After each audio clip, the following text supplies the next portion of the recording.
Thank you.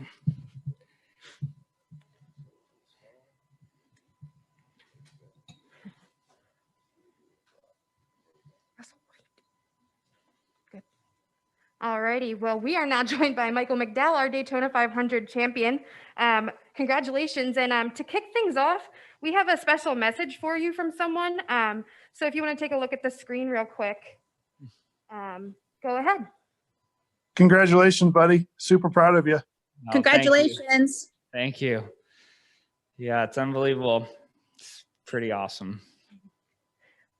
You guys are going to make me lose it.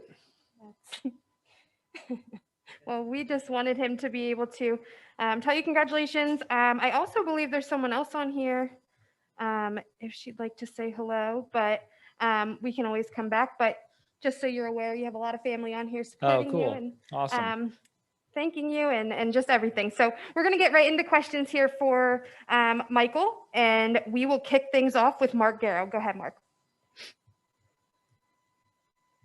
People on the chat. There we go. So many people on the chat. Michael, congratulations, man. Did you ever dare believe you get over 300 races in the bank without a win, if it would ever happen? And not only did it happen, it wound up being just the Daytona 500. Yeah. How crazy is that?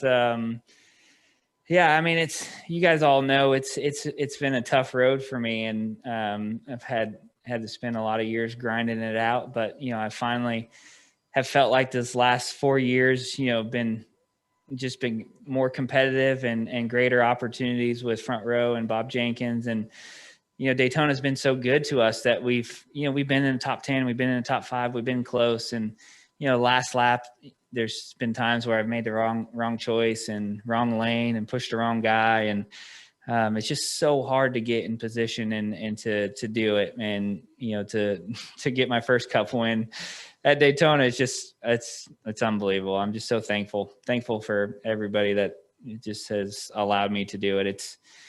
It's not been an easy road, and there's been lots of years where I was wondering what the heck am I doing and why am I doing it? And I always knew that if you just kept grinding that, one day everything will line up and it'll go right. And but as you get further into it, you just don't know. So I'm just thankful, very thankful to everybody who made it possible. Can you talk about going into turn 3 on the last lap? You are obviously going to be part of the mix, because where you've been pushing all day, Kozlowski was counting on you to go. The people were counting on you to be in the mix. Did you think you were just going to be a pusher, or did you think maybe I got a chance at this, actually have a chance at this?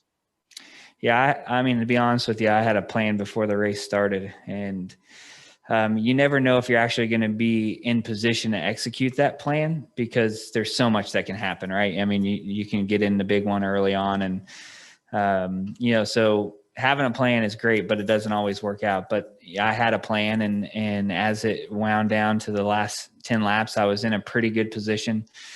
Not exactly where I wanted to be. And then we got a little bit shuffled, and I think Cole, the 41, made a move, and we were able to, Brad and I stay together, and I was in the position I wanted to be in coming to the white flag. And my plan was to push the 2 the entire lap until coming off of 4. And when I came off of 4, I was going to try to get to his outside or inside, but my plan was to stick with the 2 because I knew he was going to go for it. I knew he wasn't going to ride there, but I also knew he wasn't going to pull out with 3 laps to go and try to get side by side with Joey or Kevin Harvick. And there was other Fords up there. So I felt like if I could just stay on his bumper, that would give me the opportunity when he did make the move to hopefully, make a hole and make something happen. And the hole happened on its own. I mean, I can't even tell you what happened. Brad and I pulled down with a run, and next thing I know, Brad was turning right, Joey was turning left, and I went right through the middle of it. And, I looked in my mirror and I saw Chase Elliott with a run, and I went up there and blocked him as fast as I could. And we made a little bit of contact, and just, I didn't see anything else from that point. It's just kind of a blur from there. Alrighty, and apologies everyone. That was Michael's brother Bill. So with a special message. Sorry about that. We are going to take our next question from Cameron Cox. Go ahead. Hey, Michael, Cameron Cox here in Phoenix. Congratulations. Just curious, when you were racing go-karts back out there in Glendale all them years ago, did you imagine winning this race like this? No, never. I mean, you know, from the time I was a young age, I knew I wanted to be a race car driver. I didn't know what that looked like or where it would be. And so just, my path was really open wheel and road racing, and just so happened that, I got an opportunity to go stock car racing. And I'm so glad I did, because, the path that I was on, it would have been really tough to make it to the top. So I feel like, as a kid growing up, I always dreamed of being a race car driver, but never thought about being a Daytona 500 champion. All right, we're going to take our next question from Doug Turnbull. Go ahead. Get unmuted there. Hey, Michael, congratulations. Doug Turnbull from WSB Radio and PRN. I asked Denny Hamlin this because he's won it multiple times, but I wanted to know this is a weird celebration because it's COVID and you didn't get to do all the normal things. I'm assuming there's not champions breakfast and all that stuff. So do you feel any different like people do sometimes at the rain shortened races, or does it feel just the same, or do you even have anything to compare it to? The only thing I would have it to compare it to would be my Xfinity win at Road America. But yeah, it's definitely different. But for me, I don't know. I just feel like, it's just so meaningful that even though it's under different circumstances, it'll still have a lasting memory. And, the thing that I probably is the toughest is just not having my wife and my kids here. You only get so many shots at it. As you guys know, it's taken me like 400 shots to do it. And so it would be great to have them here with me, but unfortunately they're back home and we'll celebrate with them tomorrow. But that's the toughest thing, is just not having my family here to celebrate with me. All right, we're going to take some questions in the media center. We'll kick it off with Alex Andreev. Go ahead. Hey, Michael, congratulations. Did you think you were going to win this race? So I know it's going to sound crazy, but I always think I'm going to win this race, and it doesn't happen, right? And you get done with it and you look at it and you go, man, I should have done this. I should have done that. But if I would have done this or that, I would have had a shot at winning. And so, we talk about it, and my team and I talk about it. Drew and I talk about it. If we just keep putting ourselves in that position, in the top 5, coming to the white flag, eventually it's going to go how we need it to go. And so when I came to the white flag, I wasn't thinking I was going to win the race. I don't think drivers ever think that, but I was doing everything I can to win the race, if that makes sense. I was thinking about how am I going to win the race, but I wasn't thinking, man, here it is, I'm going to win my first race. I don't think drivers allow their minds to go there to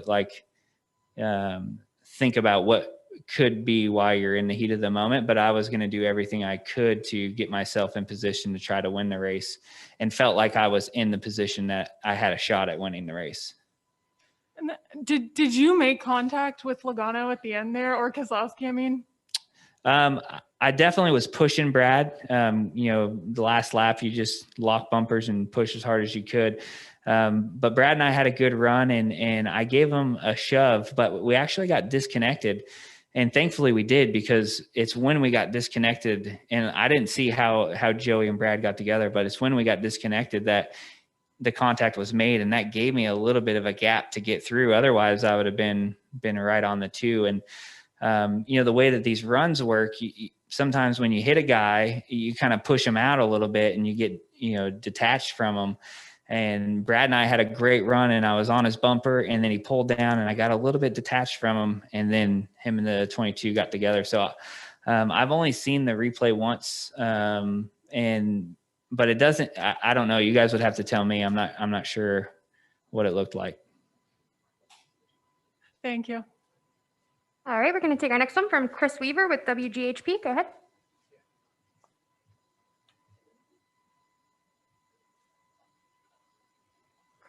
Chris, can you hear us? Hey, sorry. I couldn't get to my unmute button fast enough. Hey, Michael, Chris Weaver from the Greensboro affiliate, Fox affiliate. your guy Clayton Hughes is from our area, Lexington, and this was y'all's first race together.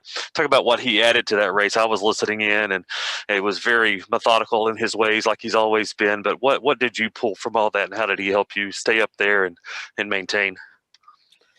Yeah, Clayton did a great job, and like you said, it's our first race working together. Him and I spent time at the shop going over video and looking at, jumping on the phone and looking at different races and talking about where we need to be and how we need to position ourselves.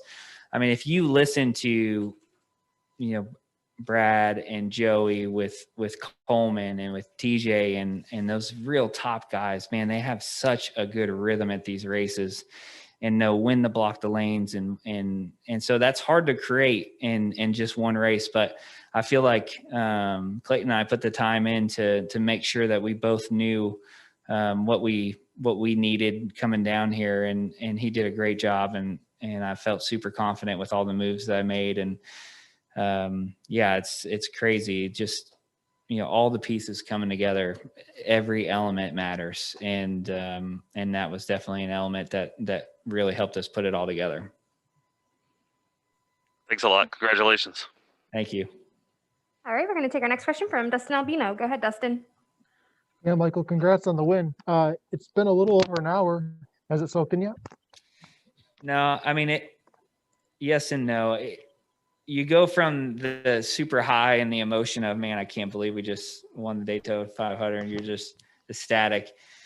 And now it's a little bit more of that somber, like humble, like, man, I cannot believe this. This is just unbelievable, and just so thankful. And so, yeah, you're just going through a range of emotions, and like I said, when I see my family, that'll be different as well. And so it's unbelievable. Like I said, I'm just super thankful. Just so many times I felt like, oh, this is it. When I lost the ride at LFR driving the 95, man, where am I going to go? I was finally starting to run full time and having decent runs and feeling like I was going somewhere, and then that's gone. And, just so many times like that. And for Bob Jenkins to give me a shot and the 34 car with Loves, and, Loves has been with Front Row for over 9 years now, and they are just the backbone of our organization, such a great partner. And even though Front Row has been to victory lane with David Reagan and with Chris Buescher, the Loves car's never been in victory lane with them. And so it's so cool to finally get them into victory lane, because they've been such an intricate part of Front Row and the growth of Front Row. Awesome. Thanks, Michael. Thanks. All right, we'll take our next one from Mark McClune. Go ahead. Hey, Michael, congratulations from here in Phoenix. When we talked on Wednesday, it was a lot of fun. You kind of talking about those humble beginnings, and to see it all come to fruition tonight. I'm wondering, what was it like when you first realized, oh my gosh, I just won the Daytona 500, and what's it mean to you to represent Arizona in that process? Yeah, I don't know if that's all sank in or sunk in.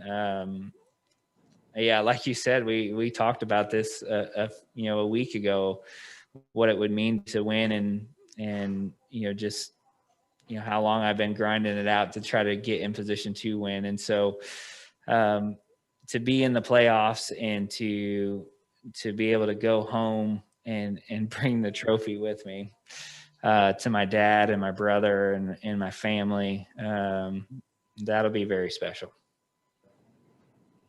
Thank you. Congratulations. Thanks. All right, we're going to take our next question from Jacob Seelman. Go ahead, Jacob. Thanks, Marissa. Michael, first off, congratulations. I know how big of a night this is for you, for the team. When you're sitting in the midst of 300 plus NASCAR Cup Series starts, do you reach a point? I know you're kind of the eternal optimist, but was there ever a doubt, those thoughts of, man, is it ever going to happen for me? I know it sounds crazy, but no. Y'all could ask my wife, because she's more realistic, and she's just like, man, I don't think it's in the cards. Like,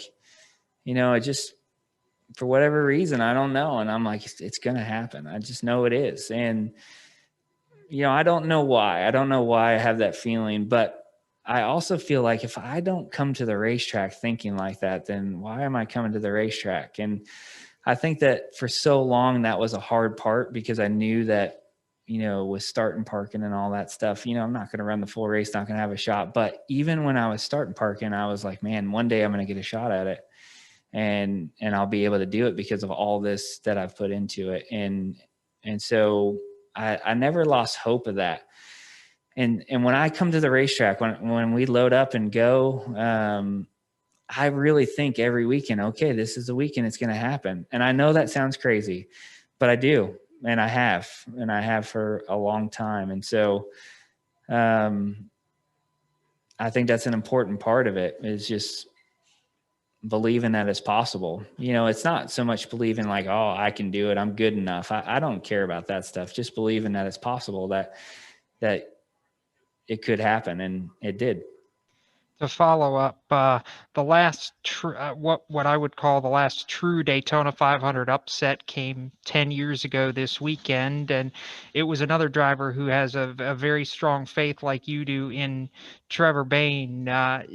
What do you think a decade later that Trevor gets a Daytona 500 win, and now you've joined him in that category?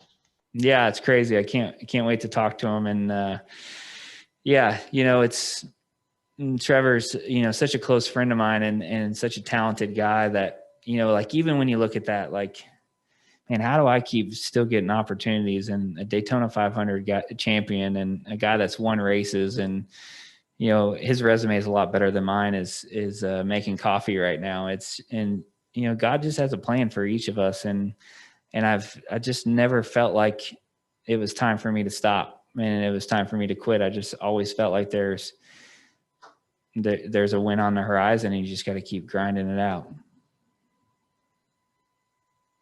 All right, we're going to take our next question from Dustin Long. Go ahead.